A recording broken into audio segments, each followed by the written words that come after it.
할렐루야, 할렐루야. 우리 기도하십시다. 아버지 하나님, 감사합니다. 주의 성령이 오늘 이 공간 가운데 있음을 선포합니다.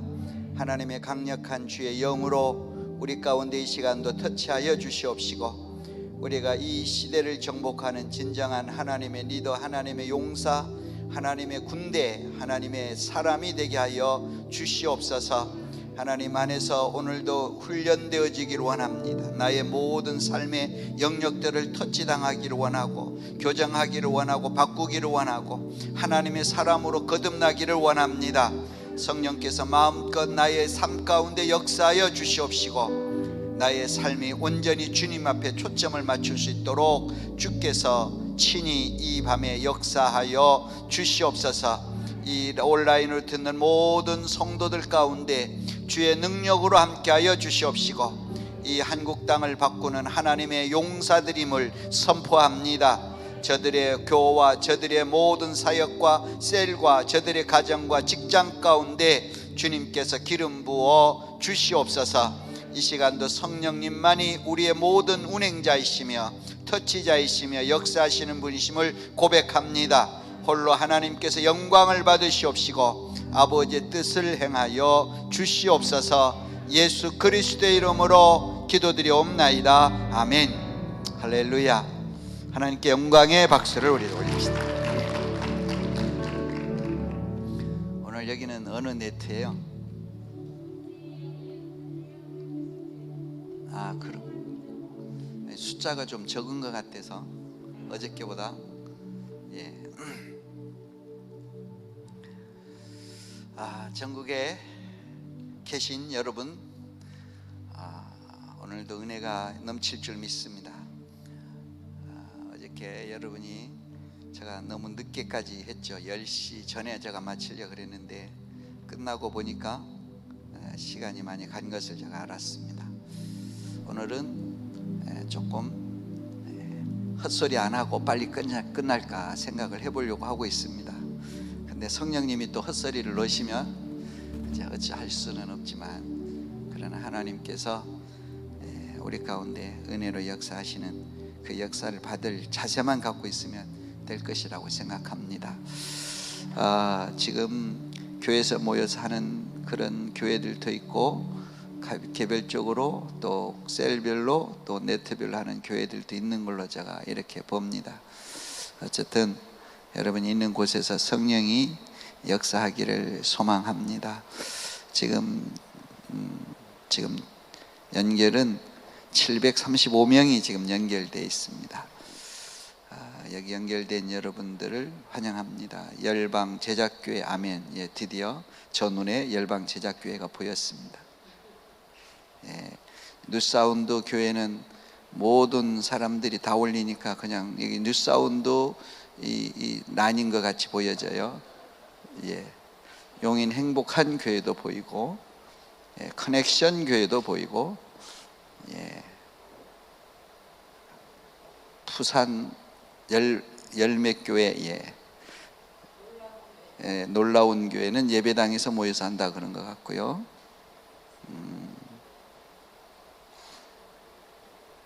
지명교회도 보이고, 예, 할렐루야. 늘 푸른 교회도 보입니다. 행복이 가득한 교회도 보이고, 충원교회도 보이고, 뉴송교회도 보이고, 남원, 예, 또 보이고, 남원주 교회, 남원이 아니라, 야, 이거 하면 눈이 엄청 좋아지겠네요. 눈 운동이 많이 됩니다. 예, 할렐루야. 여러분, 어저께 일과 이과가 은혜가 되었는지 모르겠습니다. 우리가 비전은 인간의 본능이라고 해도 과언이 아니죠. 이것은 하나님께서 사람을 창조하시면서 우리 가운데 주신 속성이기 때문에 그렇습니다. 이 비전이 없으면 사람은 잠언에 보면 방자해진다, 망나니가 된다, 이제 그 말이. 쉽게 말하면 자기 멋대로 인생을 사는 것이죠.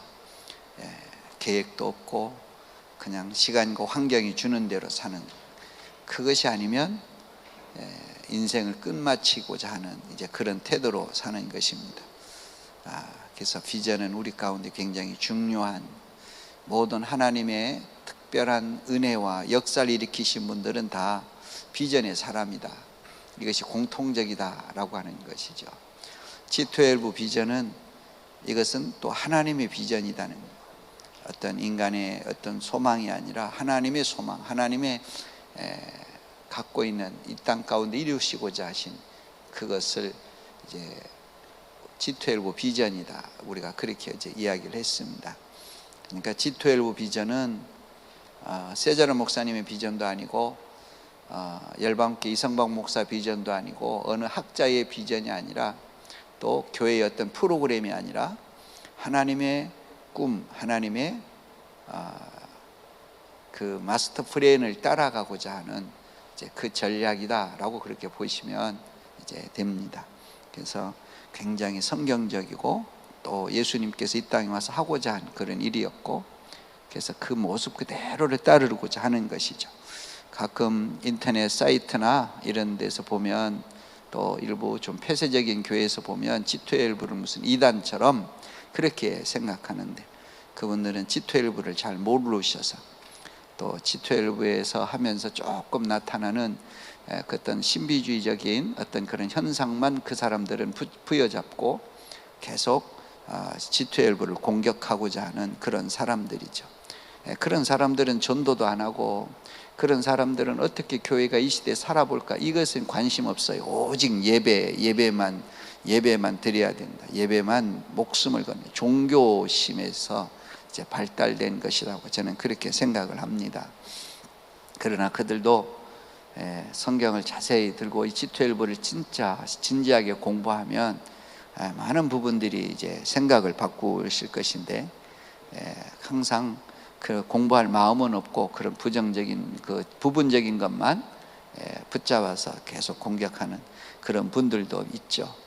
그럴지라도 하나님은 공격을 받아도 반드시 승리하시는 분인 줄 믿습니다. 이것이 하나님의 비전이라면 결코 무너지지 않죠. 바울 사도가 1차, 2차, 3차 전도여행 속에서 엄청 많은 공격을 받고, 또 예수님도 이 땅에 오셔서 엄청 많은 공격을 받으셨음에도 불구하고, 이것이 하나님의 비전이기 때문에 망하는 것 같지만 망하지 아니하고 마침내 그들이 승리한 것처럼 결코 하나님의 비전은 무너지지 아니한다라고 하는 것입니다. 중요한 건 여러분과 내가 이 비전에 정직할 필요가 있죠. 하나님 앞에 신실하게 서고 우리의 어떤 야망이 아니라 하나님의 그 뜻을 이루고자 하는 신실함, 그 순종의 태도, 이것이 우리 가운데 필요하지 않나, 저는 그런 생각을 합니다. 자, 그럼 오늘 이 시간에는 제 3과를 한번 보십시다. 3과. 이 비전을 이루어가는 데에, G12 비전을 이루어가는 데 굉장히 중요한 과제가 뭐냐면 기초죠. 기초. 어떤 사람이 이 비전을 실행할 수 있느냐, 한마디로 이제 그렇게 질문할 수가 있습니다. 어떤 사람, 어떤 교회가 이 비전을 실행하고 이 하나님의 비전을 따르고 이 하나님의 비전을 이루어갈 수 있느냐라고 하는 것입니다. 그 서론 한번 볼까요? 서론 우리 다 같이 한번 보십시다. 사람들은 성공하기를 원하고 번성하기를 원한다. 그래서 성공을 바라보고 번성을 바라보고 그것을 배운다. 그렇지만 그 번성과 성공을 이루게 하는 기초에 대해서는 등한시하거나 중요하게 여기지 않은 경우가 많다. 저도 가끔 이제 그런 적이 있습니다. 저것을 하면 저렇게 교회가 부흥하는구나. 부흥만 바라보지 그 부흥을 이룬 기초는 자꾸 우리가 무시하는 경향이 좀 있죠. 그래서 기초를 자꾸 내버리는 거죠. 결국 따라해도 부흥을 하지 않아요. 똑같은 걸 갖고 와서 했는데도 부흥하지 않고, 그것은 우리 안에는 기초가 없기 때문이죠. 그런 것이죠. 거기 보십시오. 그 다음, 이것은 멋지고 웅장한 빌딩의 외관을 바라보고 놀라워하지만 그 빌딩이 그렇게 지어지기까지의 숨겨진 기초를 바라보지 못하는 것과 같다. 그 빌딩이 그렇게 웅장하게 있기까지는 보이지 않은 기초가 잘 떠 있기 때문에 그렇게 존재하는 것이다. 그렇죠? 기초는 눈에 보이지 않아요, 사실은. 근데 그 기초 때문에 높은 빌딩도 존재하는 것이죠. 근데 우리는 그 기초를 우리가 보려고 하지 않아요. 여러분, 중국 상하이에 가면 그 빌딩 이름이 동방 빌딩인가 뭐 하여튼간 빌딩이 하나 그 여의주처럼 그 보라색 그런 그 꼭대기에 보라색 둥근 그것이 있는 그런 빌딩 하나가 있습니다. 관광 코스예요. 상하이 가면 다 거기가 구경을 하거든. 그 상하이 옆에 지나가는 광 이름이 뭐죠? 무슨 강이죠 그거? 그 강변 옆에다. 그래서 그 강변을 보는데 거기 가면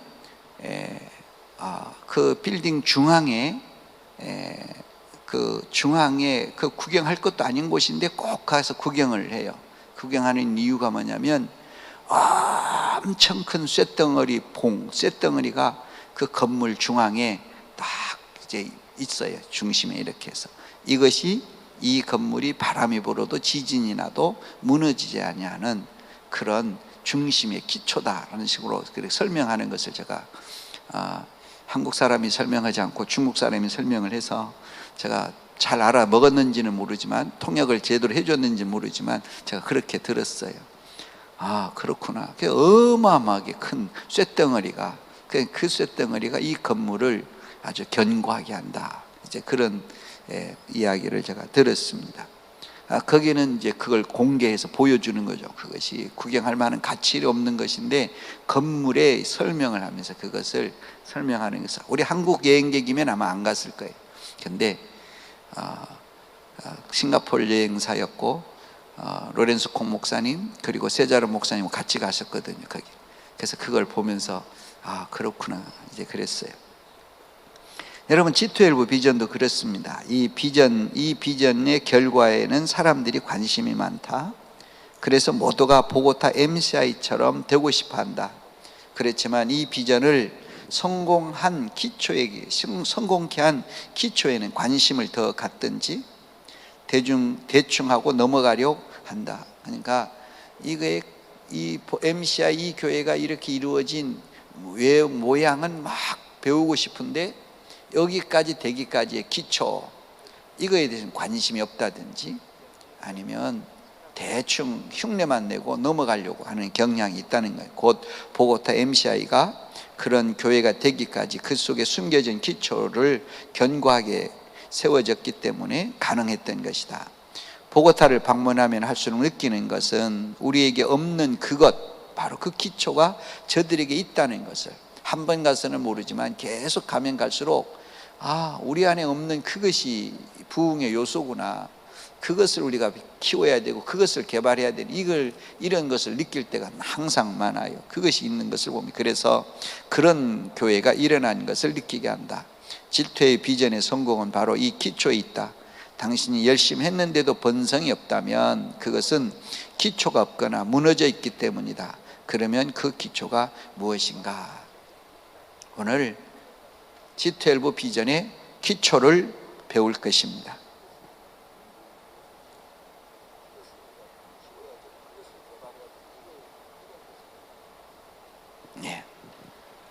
자, 그러면 G12 비전의 기초 옆에 뭐라고 써 있나요?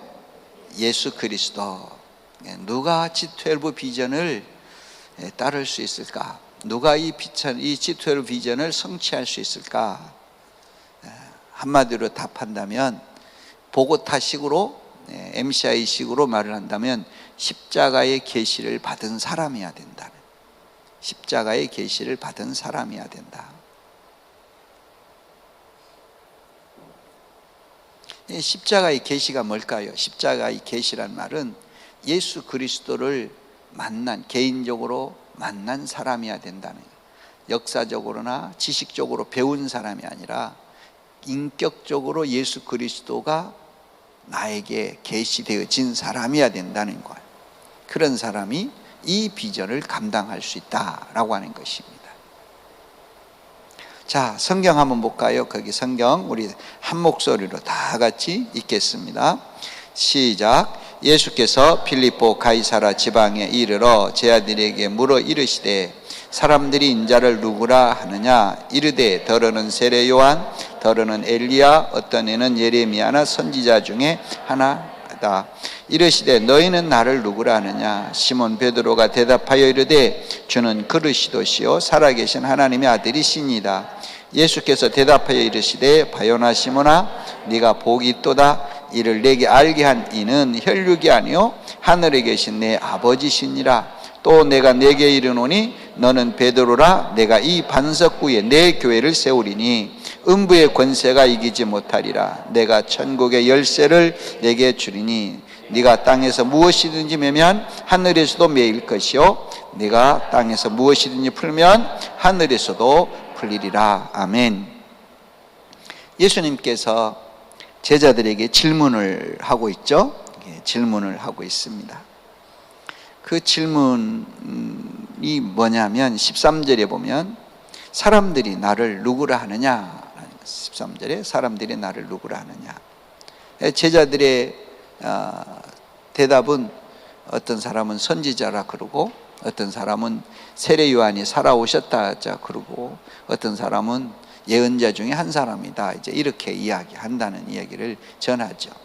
예수님이 이런 질문을 한 것은 뭐냐면 세상 가운데서 예수님의 영향력을 제자들에게 묻는 거죠. 제자들에게 예수님의 영향, 예수님이 세상에 어떻게 비치고 있는지, 어떤 존재인지, 어떤 영향력이 있는지 그것을 지금 예수님이 제자들에게 묻는 것입니다. 그러나 예수님은 제자들만큼은 세상이 예수님을 알고 있는 것처럼 알기를 원하지 않으신 거죠.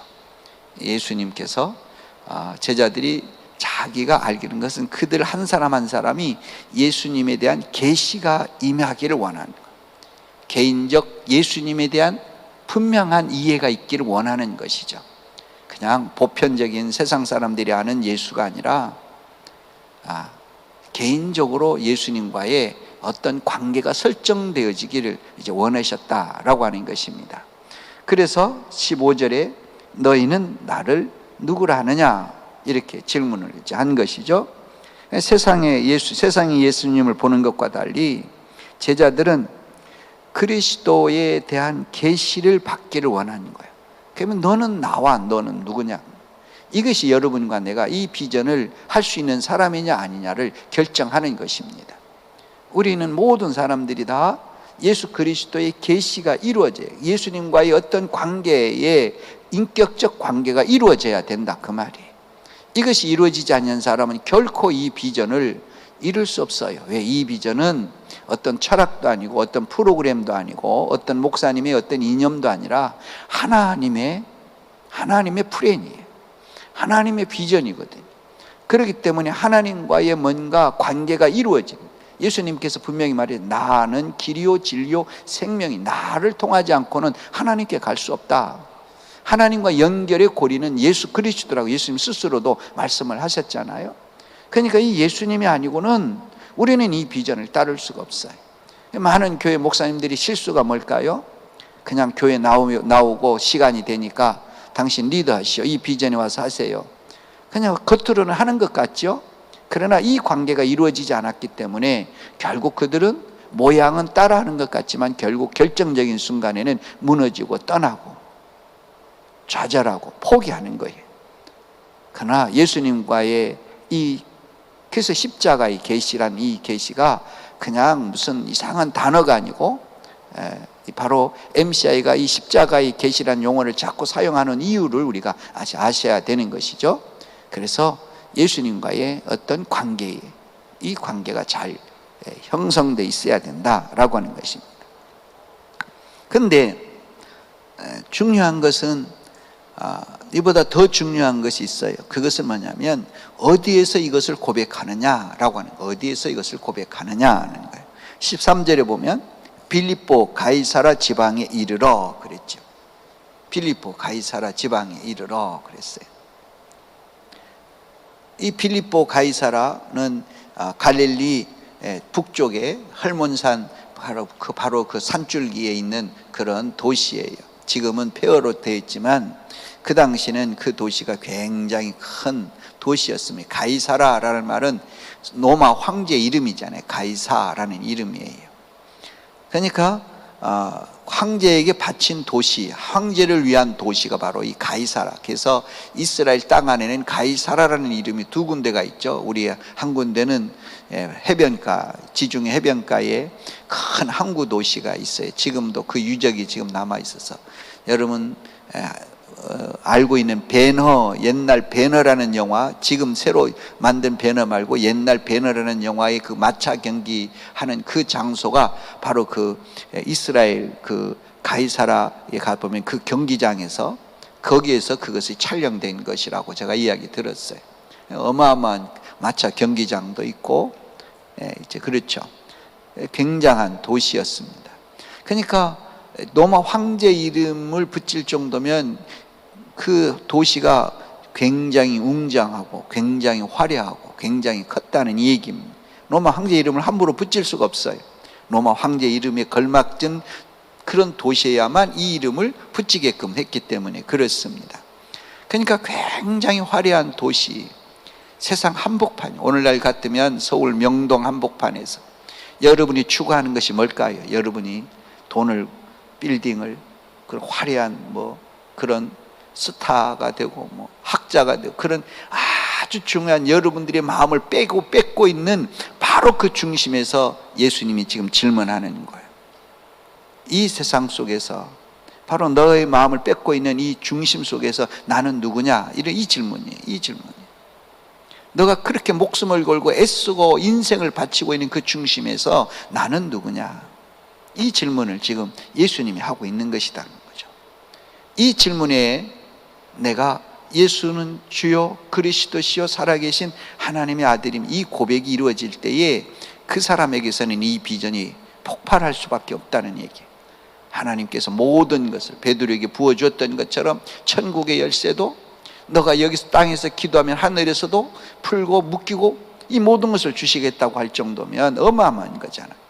근데 우리는 그 고백이 어느 기도원이나 아니면 오늘 이 지금 데스티니 트레이닝 훈련 시간이나 아니면 기도 시간이나 예배 시간에 조금 한마디의 은혜를 받아갖고 그거 고백하지만 진짜 우리의 삶의 현장, 여러분이 그것 때문에 목숨을 걸고 눈물 콧물 흘리고 인생을 낭비하고 모든 것을 헌신하는 그 현장에서 이 질문에 예스하고 대답할 수 있느냐는 거예요. 그때 하나님께서 역사하기 시작하죠. 그런데 우리는 그러지를 못하는, 그러니까 우리가 아무리 부흥하려고 해도 부흥이 안 되고 번성하려고 해도 번성이 안 되는 이유가 바로 여기에 있다는 것입니다.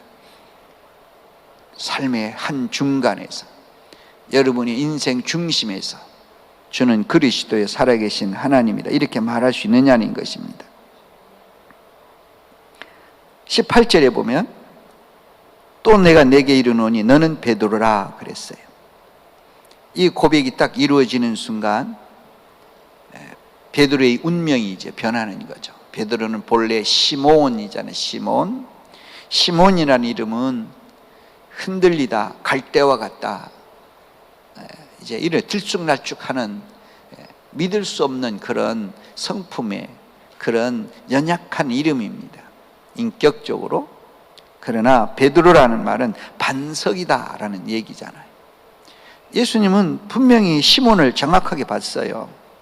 이 사람은 충동적이고 연약하고 세상적으로는 그렇게 뛰어난 사람도 아니고 내세울 만한 사람도 아니고 인격적으로도 문제가 있는 사람이다.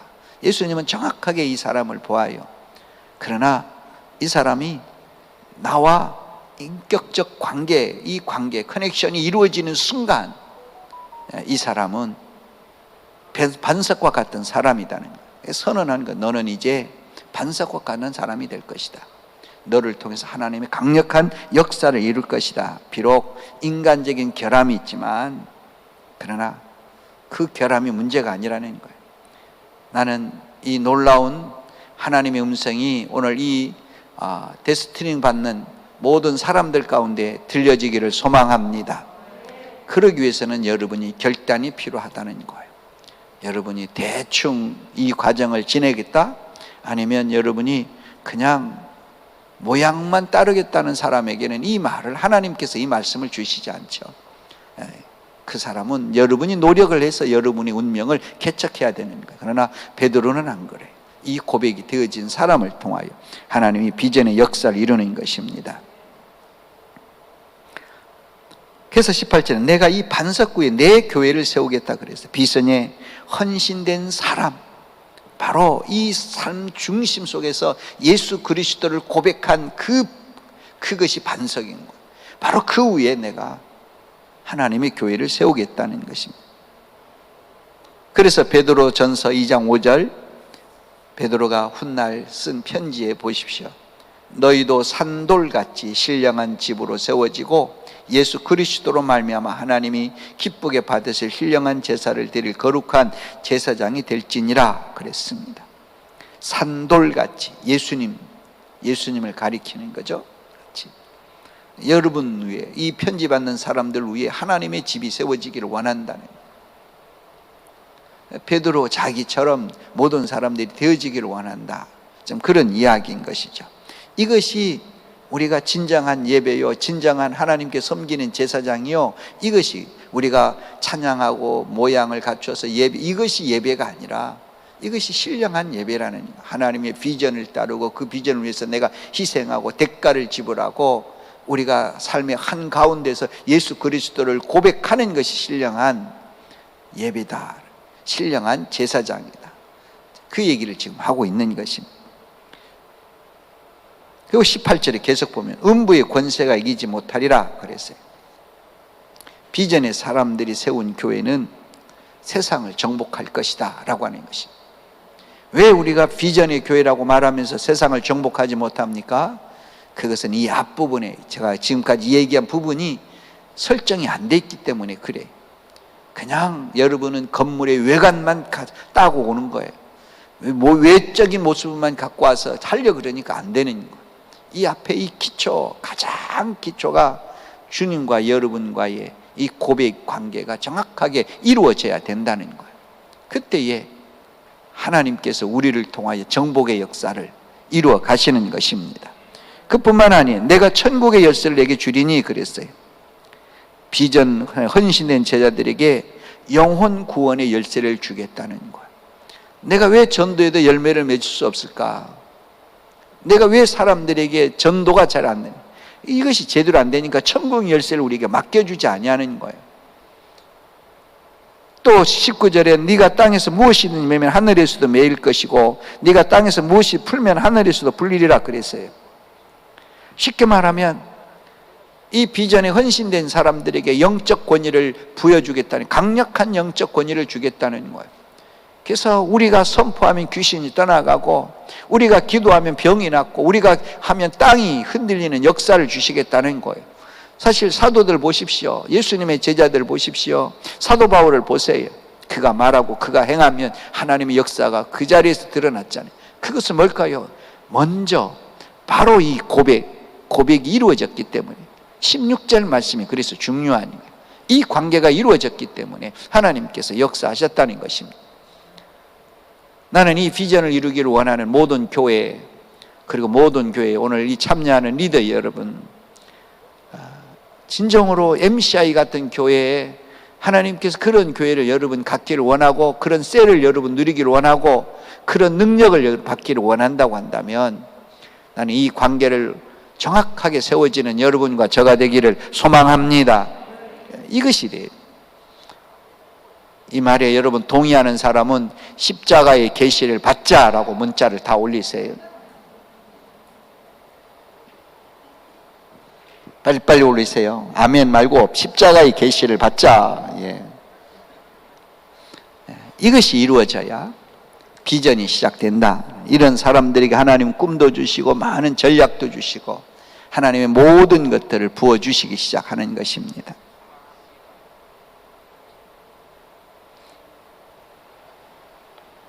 자, 그러면 첫째 보십시오. 예수님은 교회의 뭐라고요? 기초이시다. 예, 교회의 중심이 예수 그리스도시다는 것이죠.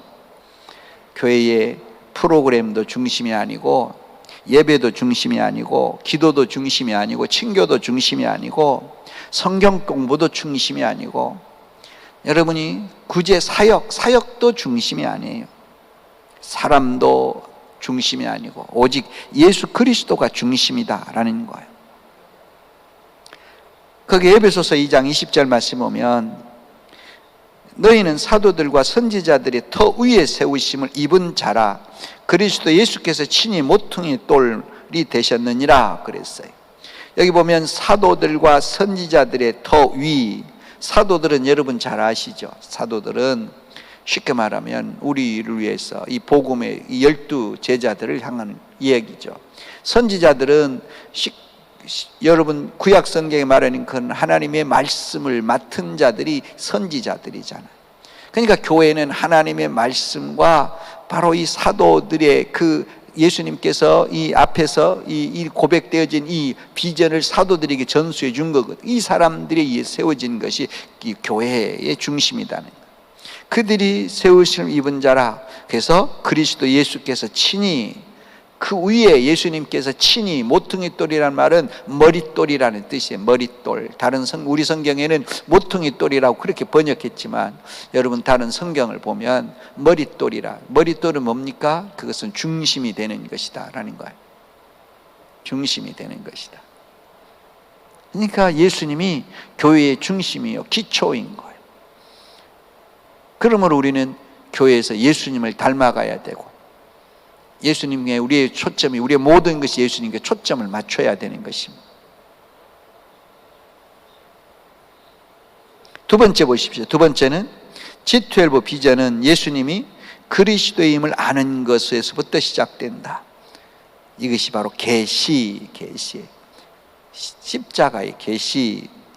사도행전 10장 38절에서 43절 우리 다 같이 한번 읽어볼까요? 시작. 하나님이 나사렛 예수에게 성령과 능력을 기름 붓듯 하셨음에 그가 두루 다니시며 선한 일을 행하시고 마귀에 눌린 모든 사람을 고치셨으니 이는 하나님이 함께 하셨습니다. 우리는 유대인의 땅과 예루살렘에서 그가 행하신 모든 일의 증인이라. 그들이 나무에 달아 죽였으니 하나님이 사흘 만에 다시 살아 나타났을 모든 백성에게 하신 것이 아니요 오직 미리 택하신 증인 곧 죽은 자 가운데서 부활하신 후 그를 모시고 음식을 먹은 우리에게 하신 것이라.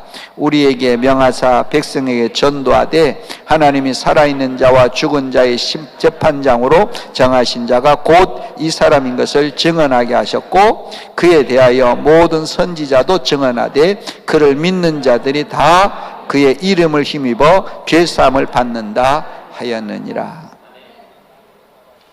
베드로가 예수님이 구약에 예언된 그리스도임을 다음과 같이 증언하고 있죠. 그러니까 예수님이 하나님이 말하고 있는, 선지자들이 말하고 있는 메시아를 어떻게 구분을 하느냐, 이제 그 얘기예요. 메시아임을 이제 증명하는 것은 초자연적인 그의 사역을 보면 메시아다는 거예요. 그러니까 예언자들, 구약의 예언자들이 메시아는 초자연적인 일들을 행할 것이다, 이제 이것을 예언을 했거든요.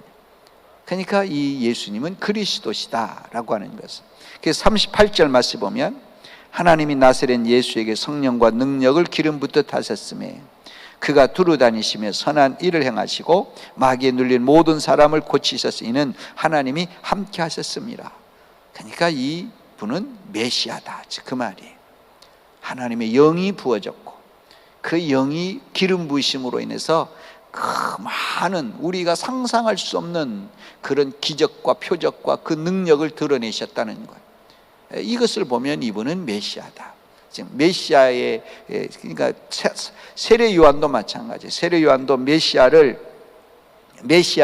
어떻게 구분할 것이냐, 그 위에 성령이 임하는 걸 보면 불로 세례를 베풀 메시아임을 알라. 그 세례 요한도 그렇게 고백하는 걸 볼 수가 있어요. 그러니까 이것이 하나님이 그들에게 주신 사인인 거예요. 그래서 메시아다는 거예요. 그래서 초자연적인 일이 일어날 것이다. 그래서 예수님도 마태복음 12장 28절에 이렇게 말하고, 그러나 내가 하나님의 성령을 힘입어 귀신을 쫓아내는 것이면 하나님의 나라가 이미 너에게 임하였느니라. 성령의 기름 부어서 귀신을 쫓아내는 일이면 하나님의 나라, 그러니까 하나님의 메시아, 나는 메시아인다는 그런 의미인 거예요. 하나님의 나라가 이미 너희 가운데 메시아가 임했다, 그 말인 것입니다. 이것이 바로 예수님이 메시아임을 증명하는 것이라는 거예요. 그 다음 보십시오. 하나님께서 제자들에게 예수님이 행하신 이 메시아적인 모든 일에 증인의 의무를 맡겼다. 베드로가 말하고 있는 거예요. 지금 예수님이 메시아임을 증명하는, 증언하고 전도하고 그걸 말하는 사명을 우리 가운데 주었다는 것입니다. 39절에 우리는 유대인의 땅과 예루살렘에서 그가 행하신 모든 일에 뭐라고요? 증인이라. 예수님이 메시아다, 우리의 구원자다, 이것을 말할 그것의 증인으로 우리는 부름을 받았다, 지금 그 얘기예요. 그래서 예수님은 그 증인의 삶에 어떻게 증언합니까? 39절 40절에는 그를 그들이 나무에 달아 죽였으나 하나님이 사흘 만에 다시 살리사 나타나시되 그랬어요. 그러니까 이 메시아는 죽으셨다가 3일 만에 부활하셨다. 지금 증언의 내용이에요. 이런 것을 증언하는. 그 다음 또요, 42절에는 그는 산자와 죽은 자를 심판할 재판장이시다. 메시아를 이제 얘기하는 거예요. 그 다음에 43절에서는 예수 믿는 모든 사람이 이 사람은 죄 사함 받을 것이야. 그에 대해 모든 선지자도 증언하되 그를 믿는 사람들이 다 그의 이름을 힘입어 죄 사함을 받을 것이다. 이것이 제자들이 나가서 증언할 사명이라는 거예요. 이것이 부름을 받았다는 이야기인 것입니다. 여러분, 번성하는 사람들의 특징은 기술이나 성경 지식에 있지 않아요. 그들에게 강하게 느낄 수 있는 것은 뭐냐면 그리스도에 대한 분명한 확신, 그리고 그 그리스도에 대한 분명한 믿음이 있는 사람들이 다 번성을 한다는 것입니다. 어떤 사람이 이렇게 베드로처럼 강력하게 그리스도를 전할, 우리는 그리스도를 전할 사명이 있다면서 이렇게 정확하게 전할 수 있는 사람이 어떤 사람이겠어요? 베드로처럼 그리스도에 대한 분명한 계시를 받은 사람들이, 우리는 이런 계시를 이 예수님으로부터 받았고 이걸 증언할 그런 사명을 우리가 받았다는 얘기죠. 그러니까 정확한 계시를 받은 사람이 정확하게 전하고 다니는 거예요. 근데 우리는 이 계시를 자꾸 무시하거든요. 우리의 그냥 커피 사주고 만나주고 그냥 이렇게 해주면 그 사람이 예수를 잘 믿어줄 것 같이 하지만 커피가 끊어지고 만남이 끊어지면 그 사람은 떠나버리는 거예요. 중요한 건 뭡니까? 예수 그리스도가 그 모든 사람들에게 계시가 되어져야 될 줄 믿습니다. 이것이 굉장히 중요하다는 거예요. 그러니까 비전은 어떤 사람을 통해서 이 계시, 그러니까 이 훈련을 받는 여러분들이 이 계시가 정확하지 아니하면 여러분이 지금 모양으로만 와서 따라가는 거예요. 언젠가는 여러분은 떠날 수도 있고 포기할 수도 있고, 이 십자가의 계시를 정확하게 여러분이 통과를 해야 돼요. 그래서 하나님과의 분명한 관계가 이루어져야 된다는 것입니다. 할렐루야. 자, 그 다음 두 번째 보세요. 두 번째는 제자들이 지불할 대가, 이 비전을 따라가는 데에서 그냥 대가가 있다는 거, 그냥 따라갈 수 없다라는 것입니다. 불편하고 힘들 수 있다는 거예요. 이 계시, 이 그리스도를 따라가는 거에 대해서는 포기할 것도 있고 힘든 것도 있다는 것입니다. 그러니까 그리스도에 대한 고백은 취미로 고백할 수 없다는 얘기예요. 재미로도 할 수 없고 대가 지불이 없이는 절대 고백할 수 없다는 것입니다. 예수님께서 가이사랴 빌립보에서 세상과 예수님 사이에서 선택과 고백을 요구했다는 자체, 요구했다는 이 자체가 암시하는 것은 세상적인 대가를 지불하지 않고는 예수님을 주로 고백할 수 없다는 얘기인 거예요. 나가 지금 세상에서 추구하고자 하는 이것에 대해서 그걸 희생하지 아니하고는 예수님을 진정으로 고백할 수 없다라는 얘기예요. 이것도 갖고 저것도 갖고 절대 그럴 수 없다는 얘기인 거예요. 그래서 예수님이 바로 빌립보 가이사라 한복판에서 질문하는 이유가 바로 그것이라는 것입니다. 그래서 예수님께서는 구체적으로 다음과 같이 예수 그리스도를 주로 고백하는 자들의 대가 지불을 요구하고 있죠. 요구됨을 얘기하고 있는데, 누가복음 14장 25절에서 33절 우리 다 같이 한번 읽어볼까요? 시작. 수많은 무리가 함께 갈새 예수께서 돌이키사 이르시되 물은 내게 오는 자가 자기 부모와 처자와 형제와 자매와 더욱이 자기 목숨까지 미워하지 아니하면 능히 내 제자가 되지 못하고, 누구도 자기 십자가를 지고 나를 따르지 않은 자도 능히 내 제자가 되지 못하리라. 너희 중 누가 망대를 세우고자 할진대 자기의 가진 것에 준공하기까지 족할는지 먼저 앉아 그 비용을 계산하지 아니하겠느냐? 그렇게 하지 아니하여 그 기초만 쌓고 능히 이루지 못하면 보는 자가 다 비웃어 이르되 이 사람이 공사를 시작하고 능히 이루지 못했다 하리라. 또 어떤 임금이 다른 임금과 싸우러 갈 때에 먼저 앉아 1만 명으로서 저 2만 명을 거느리고 오는 자를 대적할 수 있을까 헤아리지 않겠느냐? 만일 못할 터이면 그가 아직 멀리 있을 때에 사신을 보내 화친을 청할지니라. 이와 같이 너희 중에 누구든지 자기의 모든 소유를 버리지 아니하면 능히 내 제자가 되지 못하리라. 쉽게 말하면 대가를 지불을 요구하는 거예요. 거기 밑에 보십시오. 26절, 가족보다 예수님을 더 사랑하는 것. 물은 내게 오는 자가 자기 부모와 처자와 형제와 자매와 더욱이 자기 목숨까지 미워하지 아니하면 능히 내 제자가 되지 못하고.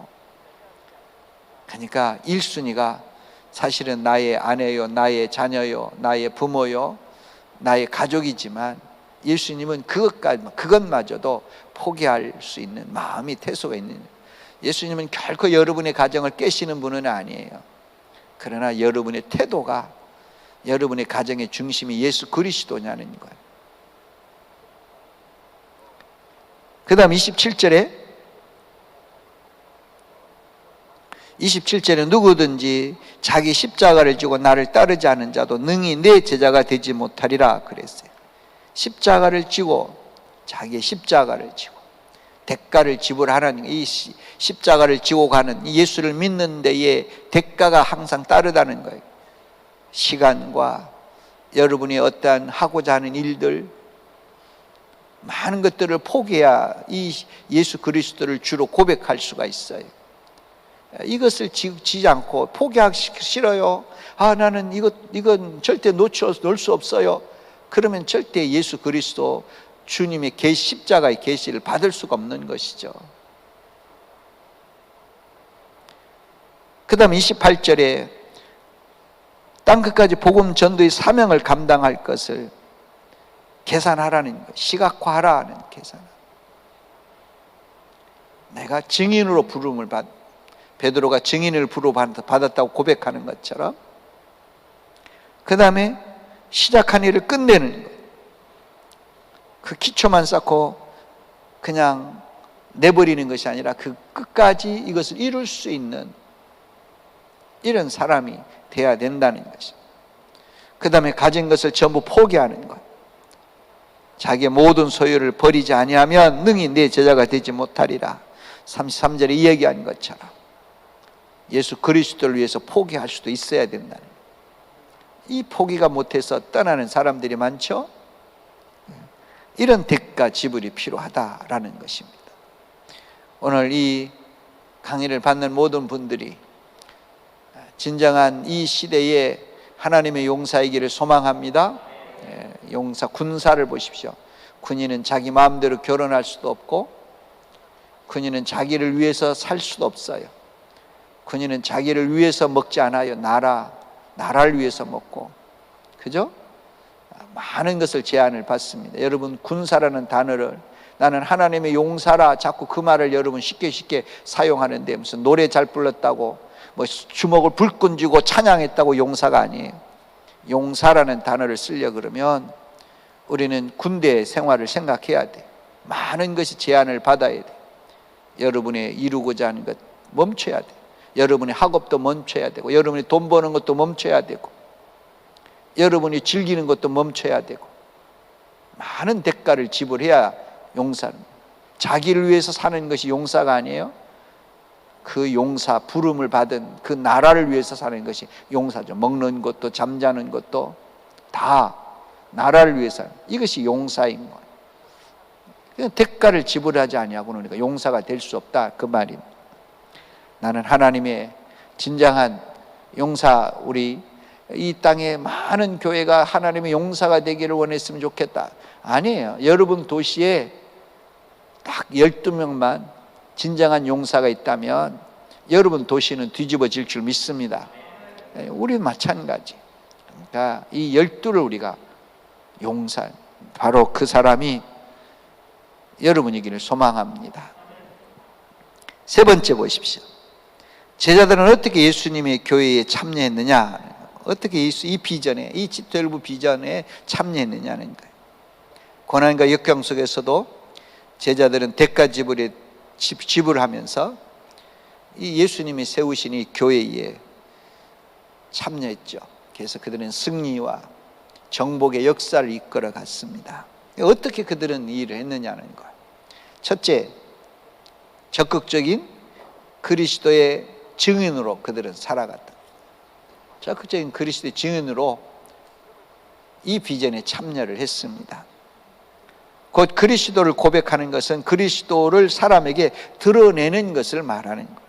사도행전 4장 33절에 사도들이 큰 권능으로 주 예수의 부활을 증언하니 무리가 큰 은혜를 받아 그랬죠. 사도들이 주 예수의 부활을 증언했다 그랬어요. 사도 바울은 다메섹 도상에서 그리스도의 계시, 십자가의 계시를 다메섹 도상에서 그가 받았죠. 그는 그 계시 받은 그 그리스도를 증언하는 데에 조금도 그는 부끄러워하지 않았어요. 그는 이 계시를 받는 순간부터 다메섹에 간 목적이 뭔가요? 다메섹에 간 목적은 이 예수 믿는 사람을 잡아 죽이려고 간 거잖아요.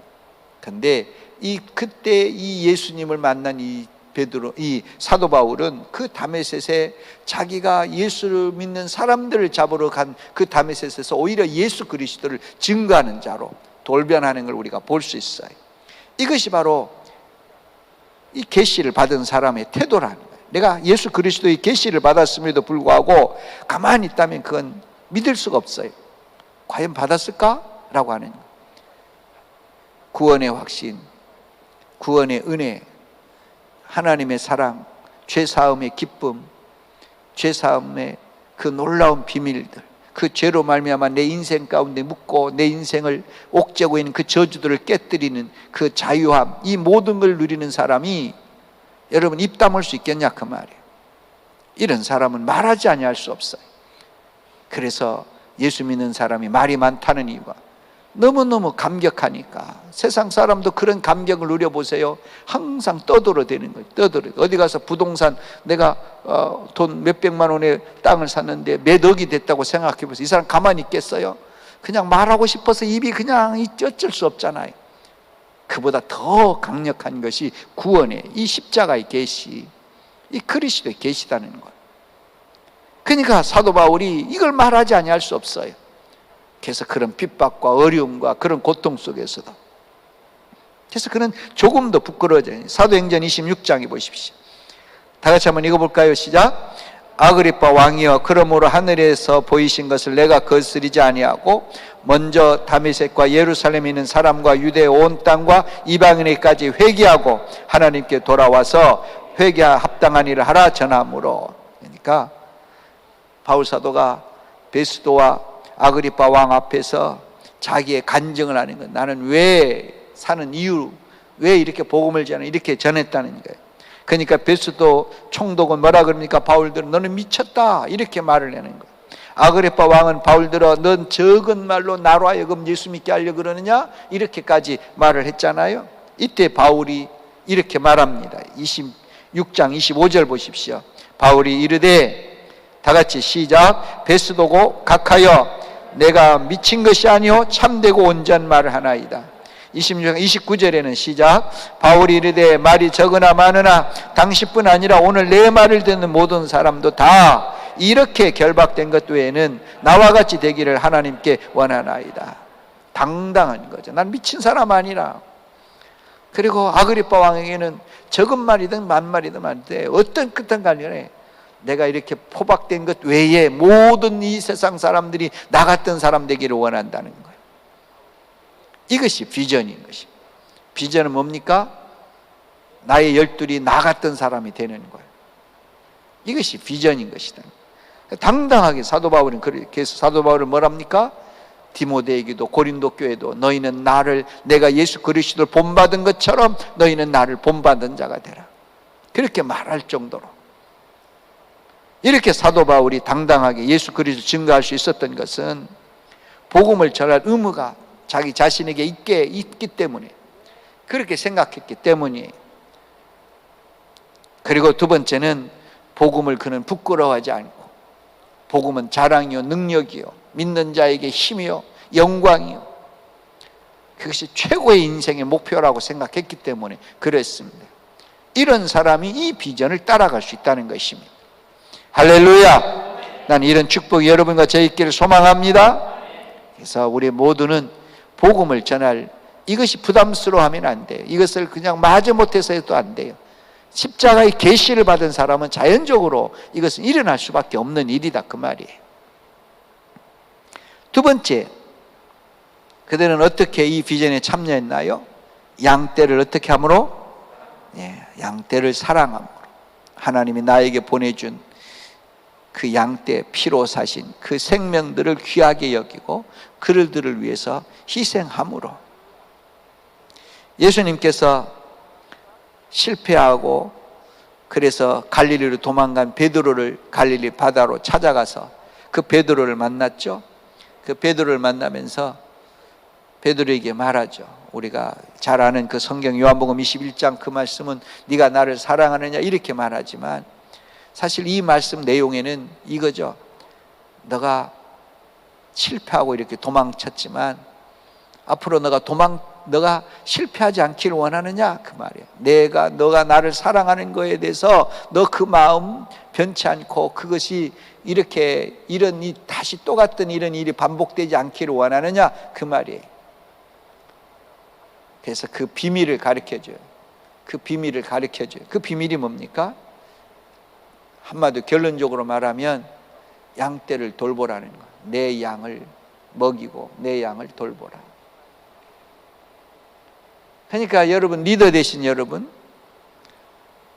목회하시는 목사님 여러분, 어떻게 보면 여러분이 지금의 신앙을 유지하는 것은 여러분에게 하나님이 붙여준 양떼를 돌보다 보니까 그 신앙이 유지된 것이라고 봐도 과언이 아니다 그 말이에요.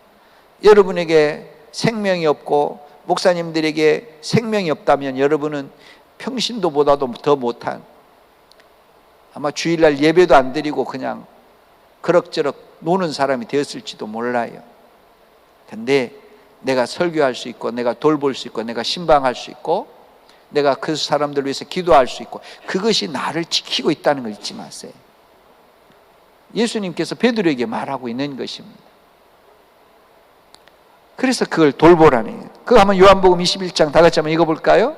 다 같이 시작. 그들이 조반 먹은 후에 예수께서 시몬 베드로에게 이르되 요한의 아들 시몬아 네가 이 사람들보다 나를 더 사랑하느냐 하시니 이르되 주님 그러하나이다. 내가 주님을 사랑하는 줄 주님께서 아시나이다. 이르시되 내 어린 양을 먹이라 하시고 또 두 번째 이르시되 요한의 아들 시몬아 네가 나를 사랑하느냐 하시니 이르되 주님 그러하나이다. 내가 주님을 사랑하는 줄 주님께서 아시나이다. 이르시되 내 양을 치라 하시고 세 번째 이르시되 요한의 아들 시몬아 네가 나를 사랑하느냐 하시니 주께서 세 번째 네가 나를 사랑하느냐 하심으로 베드로가 근심하여 이르되 주님 모든 것을 아시오매 내가 주님을 사랑하는 줄을 주님께서 아시나이다. 예수께서 이르시되 내 양을 먹이라.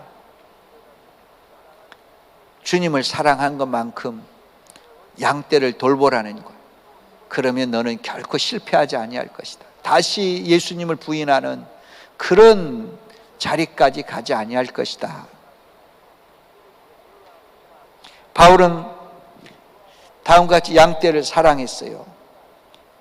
첫째, 감옥에 갇힌 중에서도 영적 자녀를 낳고 아비가 되는, 그러니까 그는 어떤 상황 속에서도 생명을 일으키는 일을 했다는 거예요. 그리고 생명을 돌보는 일을 했어요. 빌레몬서 1장 10절 11절 말씀에 갇힌 중에 낳은 아들 오네시모를 위하여 간구하노라. 네게 간구한다. 감옥 속에서 오네시모를 만난 거예요. 감옥에 잡혀가서. 그래서 그 오네시모에게 복음을 전해 그 오네시모가 변하게 되었어요. 그리고 그 오네시모를 위해서, 돌보기 위해서 그 오네시모의 주인 빌레몬에게 편지를 지금 하고 있는 거잖아요. 이 사람 형편을 좀 잘 봐주라. 이제 그런, 이 사람에게 필요한 갚아야 할 돈 있으면 내가 갚겠다. 그러면서 돌보는 것입니다. 그러니까 그는 어떠한 속에, 감옥 속에서도 오히려 자기가 도움을 받아야 할 그런 상황 속에서도 남을 돕는 그런, 그러니까 우리의 여러분 리더 되신 여러분도 마찬가지예요. 여러분의 셀을 그렇게 돌봐야 되는 것이죠. 그 다음 두 번째, 믿음에서 떠난 사람들을 위해서 싸워왔다는 거예요. 갈라디아서 4장 19절에 보면 나의 자녀들아 너희 속에 그리스도의 형상을 이루기까지 다시 너희를 위하여 해산하는 수고를 하노니. 이 갈라디아 교회에 유대인들이 와서 이 믿음을 흔들어 놔버렸어요. 그러니까 여기서 떠나버린 사람들이 많이 있었죠. 그래서 바울 사도가 다시 그들 안에 다시 십자가의 그 계시를, 다시 무너진 그들 마음 안에 예수 그리스도를 건축하고, 내가 해산하는, 다시 애기 낳는 고통으로 내가 그렇게 애쓰고 있다, 그 말이에요. 이러한 태도가 우리 가운데도 있어야 될 줄 믿습니다. 그냥 시간 되면 하고 말면 말고. 여러분, 가장 나쁜 리더가 어떤 리더인지 아십니까? 그것은 형식적으로 셀 모임을 갖습니다. 아무 생동감 없고 생명도 없고 그냥 착한 사람이 될 수는 있지만 창조적인 하나님의 생명을 일으키는 사람, 그런 리더는 아닌 거예요. 나는 여러분 착한 사람 되지 말고 생명을 일으키는 하나님의 창조의 속성을 가진 사람들이 되기를 소망합니다. 여러분, 착한 사람은 교회 밖에도 많아요. 시키는 거 잘하고 그 착한 사람은 교회 밖에도 많아요. 하나님은 그런 사람을 찾는 거 아니에요. 그런 종교적인 형태의 사람을 찾는 거 아니에요. 하나님의 일에 대가를 지불할 줄 아는 사람을 찾는다, 그 말이에요. 나는 그런 리더들이 되기를 소망합니다. 네 번째 보십시오. 제 아들은 어떻게 승리하였는가? 비전을 위해서 대가 지불하기를 두려워하지 않았죠. 여러분, 두려움이 떠나기를 소망합니다. 내가 대가 지불하는 것에 대해서 두려워하거나 힘들어하면 안 돼요. 그리고 그들은 교회의 기초가 되시는 예수 그리스도께 집중했어요. 항상 예수 그리스도께 그의 시선이 떠나지 않았습니다. 고린도전서 2장 2절에 보면 내가 너희 중에서 예수 그리스도와 그 십자가에 못 박히신 것 외에는 아무것도 알지 아니하기로 작정했노라. 항상 예수 그리스도의 마음을 두었다는 것. 여러분, 갈라디아서 3장 7절 9절 여러분이 잘 아는 것처럼 거기 뭡니까? 나는 그리스도를 위하여 다른 것은 다 해로 여긴다는 것. 오직 그리스도를 위해서 나의 모든 다른 것은 다 배설물처럼 버렸다, 이렇게 말하고 있잖아요. 그들의 삶의 포커스가 뭐예요? 예수 그리스도께. 그리고 세 번째는 주님의 명령에 그들은 순종했어요. 이것이 그들을 승리케 했습니다. 대가 지불을 두려워하지 않냐. 이 비전을 향하여, 이 예수님의 믿음의 이 일을 위하여 대가 지불을 두려워하지 않냐. 그들이 항상 예수 그리스도께 초점을 맞추고 삶의 중심이 예수 그리스도가 되고, 그리고 그 예수 그리스도의 말씀에 순종하는 그 삶, 그것이 그들을 승리하게 하고 세상을 정복하게 했다는 것입니다. 예수님께서 명령하신 그 말에 순종한다는 말이 뭘까요? 예수님 뭘 우리에게 명령했나요? 가서 전도하고 가서 제자를 삼으라. 제자들은 이거에 순종했어요. 그랬더니 하나님의 역사가 그들 통해서 일어난 것입니다.